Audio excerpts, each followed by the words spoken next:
बात करने वाले हैं ट्रेड्समैन, चार्जमैन, ड्राफ्टमैन के बारे में, रिजल्ट के बारे में। दोस्तों मैं पहले भी इस टॉपिक पे वीडियो बनाया हूं दोस्तों, अगर आपने नहीं देखा है तो आप जाके वहां पे देख सकते हैं। मैं सारी बातें इस वीडियो में भी कंक्लूड कर दूंगा। उस वीडियो के बाद कमेंट में कुछ क्वेश्चंस थे, मैं वो सारे क्वेश्चंस का भी जवाब इसमें दूंगा। ठीक है दोस्तों, साथ ही साथ में मैं अपना जो टेलीग्राम है, ठीक है दोस्तों, टेलीग्राम आईडी भेज दूंगा, वहाँ पे आप जाके खुद ही, ठीक है दोस्तों, अभी तो आपका आंसर की नहीं आया हुआ है, आप खुद ही जाके क्या करोगे, वहाँ पे जाके आपके विदाउट आंसर के आपके अनुसार कितने नंबर बन रहे हैं, वो आपकी शिफ्ट क्या है थी या फिर जो डे क्या था, ठीक है, डे और शिफ्ट मिला के दोनों, और आपने किस चीज़ के लिए अप्लाई किया था, ट्रेड्समैन के लिए अप्लाई किया था, चार्जमैन के लिए किया था, चार्जमैन में क्या दो पोस्ट थी दोस्तों, एक फैक्ट्री था, एक एम्यूनिशन था, उसके लिए अप्लाई किया था, ड्राफ्टमैन के लिए अप्लाई किया था, तो वो सारी जानकारी आप जाके वहाँ पे दोगे। साथ ही साथ में आप मेरे कम्युनिटी पोस्ट में जाओगे, वहाँ पे मैं पोल डाल दूंगा दोस्तों, ठीक है, आप पोल को भी जरूर अटेंड करोगे दोस्तों, ठीक है, उससे क्या होगा कि इससे और एक्यूरेट मैं कटअप बता पाऊंगा। ठीक है दोस्तों, चलिए मैं आगे करता हूँ। आपको ये वीडियो में कटअप से रिलेटेड सारे आंसर मिल जाएंगे। आंसर किस रिलेटेड मिल जाएंगे कि आंसर की क्या आएगी कि नहीं आएगी, इसका ऑफिशियल जानकारी मिल जाएगी। रिजल्ट कब तक आएगा उसके बारे में बात हो जाएगा। नॉर्मलाइजेशन का जो फैक्टर है दोस्तों, वो क्या नॉर्मलाइजेशन होगा कि नहीं होगा, क्योंकि बहुत सारे लोगों को प्रॉब्लम है। साथ ही साथ में इस एग्ज़ाम में मैं बात करूंगा कि चीटिंग से क्या फ़र्क पड़ेगा कि नहीं पड़ेगा दोस्तों, जो चीटिंग हुआ एग्जाम्स को लेके, ठीक है, लोग बोल रहे हैं कि बहुत सारी जगह पे लखनऊ वगैरह में चीटिंग हुआ, उसके बारे में भी मैं बात करूंगा। तो चलिए आगे बढ़ते हैं। सबसे पहले बात कर लेते हैं वैकेंसीज़ के बारे में दोस्तों। तो आप सभी को पता है कि ये तीन प्रकार की पोस्ट थी, ट्रेड्समैन, चार्जमैन और आपके ड्राफ्ट्समैन। ठीक है दोस्तों, ये तीन प्रकार की पोस्टें थी, ठीक है। अब आगे बढ़ते हैं। आप यहाँ पे देख सकते हैं दोस्तों, जो चार्जमैन की पोस्टेड थी, आप यहाँ पे देख सकते हैं दो पोस्टेड थी आपकी चार्जमैन एम्यूनिशन के लिए। ये आप में टोटल 22 पोस्ट थी, चार्जमैन फैक्ट्री के लिए टोटल 20 पोस्ट थी। वहीं बात करें सीनियर ड्राफ्टमैन इलेक्ट्रिकल के बारे में, तो इसमें टोटल 142 पोस्टें थी, ठीक है। मैकेनिकल में 26, कंस्ट्रक्शन में 29, कैट्रोग्राफी में 11 और अमेंडमेंट में 50। ठीक है दोस्तों, ये शुरू का जो नोटिफिकेशन आया था तब था। ये लेवल 6 का जॉब है दोस्तों, आप सभी को पता है। चलिए मैं आगे बढ़ता हूँ। अब बात कर लेते हैं दोस्तों एमटीएस के बारे में, सॉरी ट्रेड्समैन के बारे में बात कर लेते हैं। देखिए यहाँ पे टोटल पोस्ट 610 है दोस्तों, बस बाद में बढ़ाया गया था, 750 पोस्ट के लगभग कर दिया गया था दोस्तों, ठीक है। 700 प्लस पोस्ट हो चुकी है, तो आपको ये पोस्ट पे ध्यान नहीं देना है दोस्तों, ठीक है, क्योंकि पोस्ट को बढ़ा दिया गया है यहाँ पे। चलिए मैं आगे बात करता हूँ। बात करते हैं दोस्तों एग्जाम के लेवल के बारे में। देखिए आप सभी को पता है, मैं आराम से बात करता हूँ धीरे धीरे करके। सबसे पहले ट्रेड्समैन के बारे में बात करता हूँ। देखिए दोस्तों, जो ट्रेड्समैन का जैसा लेवल आता है, ठीक है, कि जैसा हाँ ये आ रहा है, उससे हर चीज़ हाई थी इस बार। चाहे आपकी इंग्लिश हो गई हो, चाहे आपकी मैथ हो गई, रीजनिंग हो गई, हर चीज़ आपका लेवल हाई था, ठीक है। चलिए अब आगे बात करते हैं चार्जमैन के बारे में। ठीक है दोस्तों, चार्जमैन का जो पेपर था वो अगर आप बात करोगे एज कम्पेयर टू आपका कि क्या पेपर, क्योंकि चार्जमैन के लिए जो था ग्रेजुएशन अप्लाई के लिए मांगा था सिंपली, तो बहुत सारे जो एसएससी कैंडिडेट थे वो लोग भी फॉर्म फिलअप किए थे। देखिए मैं आपको एक बता दूं कि जो 4 तारीख है, मैं खुद पेपर में बैठा हूँ दोस्तों। 4 तारीख के दोनों जो चार्जमैन के फैक्ट्री और एडमिशन हुआ था, दोनों में बैठा था। बहुत सारे ऐसे क्वेश्चन थे दोस्तों जो कि ईजिली डूएबल थे। अगर आप एसएससी कैंडिडेट हो, ठीक है, अगर आप एसएससी के लिए प्रिपेयर कर रहे हो, या फिर अगर आप एपकेट के लिए भी प्रिपेयर कर रहे हो, क्योंकि एपकेट का भी सीडेक एग्जाम भी कंडक्ट करवाता है दोस्तों, ठीक है, सीडेक एग्जाम भी कंडक्ट करवाता है, तो वो डूएबल थे इजीली, ठीक है। तो एग्जाम लेवल जो चार्जमैन का था वो मॉडरेट बोल सकते हैं दोस्तों, ठीक है, मॉडरेट ही बोल सकते हैं। लेकिन हाँ, अगर आप एक इंडियन नेवी के पर्सपेक्टिव से सोचोगे तो ये मॉडरेट टू हाई था दोस्तों। ये अगर आप एसएससी के पर्सपेक्टिव से सोचोगे तो इजी टू मॉडरेट था ये पेपर। मैं ये क्यों डिस्कशन कर रहा हूँ दोस्तों कि आप नेवी के अगर आप एस्पायरेंट्स हो तो इसके पैटर्न से सोचो। देखिए दोस्तों, क्योंकि वैकेंसी बहुत कम है, दोनों मिला के लगभग 40 वैकेंसीज ही है, ठीक है। तो ऐसा नहीं है कि एसएससी वाले लोगों का जॉब नहीं हो सकता, क्योंकि एसएससी वाला का मोस्टली जॉब होगा यहाँ पे, क्योंकि जो पैटर्न था वो एसएससी का जो एग्जाम हो रहा है दोस्तों, उसी का पैटर्न पे बेस्ड आया था। तो इसीलिए जो दोस्तों चार्जमैन का कटअप भी थोड़ी हाई जाएगी, ठीक है। चलिए मैं बात करता हूँ ड्राफ्टमैन के बारे में, ठीक है, कि ड्राफ्ट्समैन के बारे में क्या बात करते हैं। देखिए ड्राफ्ट्समैन के बारे में दोस्तों जितना लोगों से पता चला है, जितने लोगों ने बात किया है कि हाँ जो प्रीवियस ईयर है दोस्तों, प्रीवियस ईयर उनसे पेपर का ये थोड़ा ये टफनेस ज़्यादा था, ठीक है दोस्तों। चलिए तो बात करते हैं आपका चार्जमैन के बारे में, आपके ट्रेड्समैन के बारे में। इनका भी हाई था, चार्जमैन का भी हाई था दोस्तों। वो एसएससी वाले लोगों के लिए आपके कम लग रहे थे, ठीक है। उसके साथ साथ एक प्रॉब्लम और हो रहा था कि क्वेश्चन गलत आ रहे थे, कुछ क्वेश्चन गलत गए थे।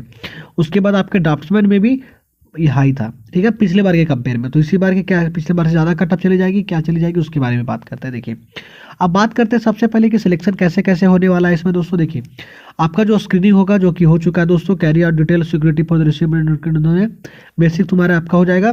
उसके बाद फिर आपका जो भी होगा डॉक्यूमेंट वेरिफिकेशन की बुला लिया जाएगा। चलिए अब सबसे पहले मैं बात कर लेते हैं क्या नॉर्मलाइजेशन होगा। देखिए यहाँ पे सिंपली लिखा हो दोस्तों, in order to take into account any variation in the difficulty level of the question paper in case of multiple shift examination, normalisation of the score of the candidate will be carried out. ठीक है दोस्तों।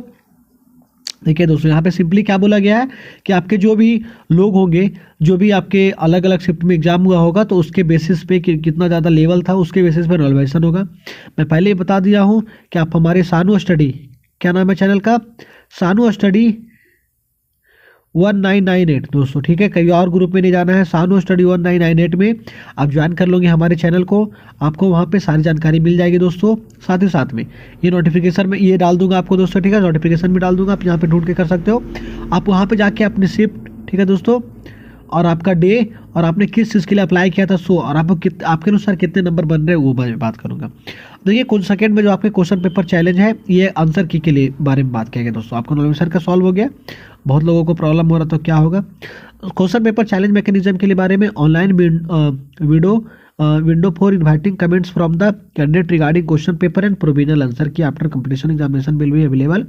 Candidate are advise to visit in website registration portal time to time for any update. ठीक है दोस्तों, कोई भी update के लिए दोस्तों आप आराम से साइट को विजिट करते रहें, आपको दिख जाएगा आंसर की जैसे ही आएगा। ठीक है, चलिए अभी तक आया नहीं आंसर की, इसके बारे में बात करूँ, बट आंसर की यहाँ आएगी।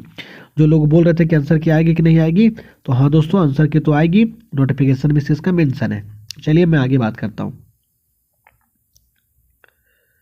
चलिए अब बात जो आपका देखते हैं टीएमएम का है, ट्रेड्समैन का। देखो दोस्तों कट ऑफ था पिछले बार 76 था, 74 था, 67 था, 64 था, 13 था। ठीक है, चलिए अब मैं आगे बात कर देता हूँ कैटेगरी नंबर में पाए पिछले बार इतने लोगों ने अप्लाई किया था, ये डाटा है। ठीक है, चलिए अब बात करते हैं ट्रेड्समैन के बारे में। देखिए दोस्तों मैं आपको एक चीज़ और इससे पहले मैं कटअप कर दूँ, जो लोग ट्रेड्समैन के लिए भी हैं या फिर चार्जमैन के लिए हैं या फिर आपके डाट्समैन के लिए, देखिए आपके यहाँ पे जो खासकर मैंने ट्रेड्समैन के बारे में पहले स्टार्ट कर देता हूँ, कुछ चीज़ें मैं बता देता हूँ पहले कटअप से रिलेटेड लेके। देखिए तो चार्जमैन का है वो तो आपको डायरेक्ट फाइट आपके एसएससी कैंडिडेट से हो रहे हैं। ठीक है, एसएससी कैंडिडेट से डायरेक्ट आपकी फाइटेड है, मोस्टली सीट वही लेके चले जाएंगे, क्योंकि अगर आप टेक्निकल लेके आए तो टेक्निकल से कुछ क्वेश्चन आया नहीं था कि जो आपसे मिलेगा। ड्राफ्टमैन में दोस्तों कंपटीशन कम है, ठीक है, यहाँ पे एसएससी के लोग भर नहीं सकते थे। ठीक है, अब ट्रेड्समैन के बारे में रह गया दोस्तों। ठीक है, ट्रेड्समैन में पेपर का लेवल अच्छा गया था पिछले बार के कंपेयर में। ठीक है, चलिए मैं अब आपको एक चीज़ और बता दूँ। फर्स्ट थिंग तो इसमें समय नहीं मिला। ठीक है दोस्तों, एक फैक्ट ये भी मिलेगा कि टाइम नहीं मिला दोस्तों। ठीक है, टाइम नहीं मिला, और एक चीज़ आपका एक प्रॉब्लम और भी हो रहा था कि सिस्टम में भी प्रॉब्लम हो रहा था दोस्तों। ठीक है, सिस्टम प्रॉब्लम हो रहा था, सिस्टम का सॉफ्टवेयर खराब हो रहा था। ठीक है, जिसके कारण से बहुत सारे लोग जो हैं वो 100 के 100 क्वेश्चन देख ही नहीं पाए दोस्तों, अटेम्प्ट ही नहीं कर पाए। बहुत सारे लोग तो देख नहीं पाए, बहुत सारे लोग अटेम्प्ट ही नहीं पाया, जबकि नो नेगेटिव मार्किंग था। ठीक है, लेकिन चलिए अब एक चीज़ और मैं बता दूं, बहुत सारे लोग अभी मैंने जब पिछला वीडियो डाला था, तो मैं क्यों वीडियो बना रहा हूँ मैं बता देता हूँ कि पिछला वीडियो डाला था तो बहुत लोग बोल रहे थे सर मेरा 90 आ रहा है, सर 95 आ रहा है। देखो बाबू अभी आंसर की आया नहीं है, तो आंसर की नहीं आता तो लगता है कि यार जो हम आ रहे हैं वो सही होगा मेरा, क्योंकि सारा क्वेश्चन तुमको नहीं याद है, तुमको वही सब क्वेश्चन याद होता है जो कि इजी क्वेश्चन आ जाते हैं या फिर जो आपका सही हुए होते रहते हैं, मतलब वही क्वेश्चन मोस्टली याद रहते हैं। ठीक है, जो कि हो जाता था, आपको सारे क्वेश्चन 90 टू 95 आपके याद नहीं, आप जो भी बनाए हो सही है। ठीक है, तो इसीलिए अगर इतना आपका स्कोर आ रहा है तो ठीक है, बट इतना ज़्यादा कटअप नहीं जाएगा। मैं एक जो पोल दूंगा उसके अनुसार भी अभी कटअप बता दूंगा आपको। ठीक है, आप उसमें अपना जाके बताना मार्क्स, मैं वो सारी जानकारी आपको दे दूंगा। देखिए मेनली अगर आपका रिजर्व कैटेगरी से दोस्तों है, बिलोंग करते हैं, तो आपको 80 से 85 के बीच में रहना पड़ेगा। ठीक है, फिर हर कैटेगरी इसी हिसाब से -5 कर लीजिएगा दोस्तों। ठीक है, हर कैटेगरी के अनुसार। ठीक है, चलिए मैं बात करूँ अब चार्जमैन के बारे में। देखिए मैंने चार्जमैन के बारे में पहले बता चुका हूँ कि मात्र इसमें 40 वैकेंसीज थी, वो भी 20-20 करके थी दोस्तों, 20 और 22 करके वैकेंसीज थी, लगभग 44-42 कुछ करके वैकेंसीज थी। ठीक है, ऐसी वैकेंसीज थी। पैटर्न जो था पूरा एसएससी पैटर्न पे था, और इतने भी कम लोग फॉर्म फिलअप किए थे, आई नो, बट इतने भी कम लोग फॉर्म फिलअप नहीं किए थे एसएससी के अच्छे लोग, जो कि 44 या 42 के करीब में लोग ना फॉर्म फिलअप किए हो। ठीक हो, तो अगर इसके बारे में कटअप के बारे में बात करें, बट हाँ इसमें जो अच्छे लोग थे, क्योंकि वो एसएससी में लगातार एग्जाम हो रहा था, तो वो भी आए हुए थे दोस्तों। ठीक है, अगर इसमें अगर आपका स्कोर रिजर्व कैटेगरी में, ठीक है, 72 to 78 के करीब बन रहा है दोस्तों, तो आप सेफ में होंगे दोस्तों, ठीक है। इससे नीचे नहीं जाने वाला है क्योंकि सीट बहुत बहुत कम है और सिंगल एग्जाम है, ठीक है। आप हर कैटेगरी के अनुसार 5-5 नंबर कम कर लोगे दोस्तों, हो जाएगा। और अभी आपको क्या करना है, जाके कमेंट में जाके डिस्क्रिप्शन में जाके जाना है आपको सानो स्टडी के टेलीग्राम आईडी पे। आप वहाँ जाके अपना स्कोर बताओगे और अपना शिफ्ट बताओगे, ठीक है दोस्तों, और डे बताओगे। अब बात करें ड्राफ्ट्समैन के बारे में, इसमें देखिए कंपटीशन बहुत ही कम था दोस्तों। ड्राफ्ट्समैन में जो था वो कंपटीशन बहुत ही कम था, बहुत ज़्यादा कम कंपटीशन था इसमें, ठीक है। तो इससे रिलेटेड क्या हुआ दोस्तों, ड्राफ्ट्समैन में कंपटीशन कम रहने से क्या फ़ायदा हुआ, इसकी कटअप कम जाएगी दोस्तों। मैं आपको पहले बता दूँ, क्योंकि एक्सपीरियंस सर्टिफिकेट मांगा गया है, ठीक है, उसी को लेकर इसमें कम कटअप चली जाएगी। अनदर कैटेगरी के बारे में बात करें दोस्तों, तो अनदर कैटेगरी से अगर आप बिलोंग करते हो, तो अगर आपका 65 से 70 आ रहा है तो आप आराम से कर जाओगे क्वालिफाई, एकदम इजीली क्वालिफाई कर जाओगे दोस्तों, ठीक है, ये पेपर में। और अदर कैटेगरी के बारे में बता दो तो -5 करके चलते चला जाना है। ओबीसी में -5, एससी में तुम्हारा -5, इससे यानी कि आपके हो जाएगा 55 नंबर, और वहीं पे एसटी में भी ठीक उसी प्रकार से, ठीक है। ओबीसी और ईडब्ल्यूएस कट ऑफ सेम ही जाने वाला है। अब बात कर लेते हैं कि दोस्तों कि क्या रिजल्ट आने के बारे में, कि रिजल्ट का डेट कब तक आएगा दोस्तों, ठीक है, रिजल्ट कब आएगा। देखिए सबसे पहले तो यहाँ पे आपका आंसर किया आएगा दोस्तों, ठीक है, आंसर किया आएगा। यहाँ पे आंसर किया आने के पश्चात ही आपको आप भेजोगे कि हाँ ये क्वेश्चन गलत था, ये क्वेश्चन ये हुआ है, वो होगा। उसके बाद ही आपका फिर से दोबारा रिपीटेड आंसर किया आएगा, उसके बाद आपका रिजल्ट फाइनल होगा।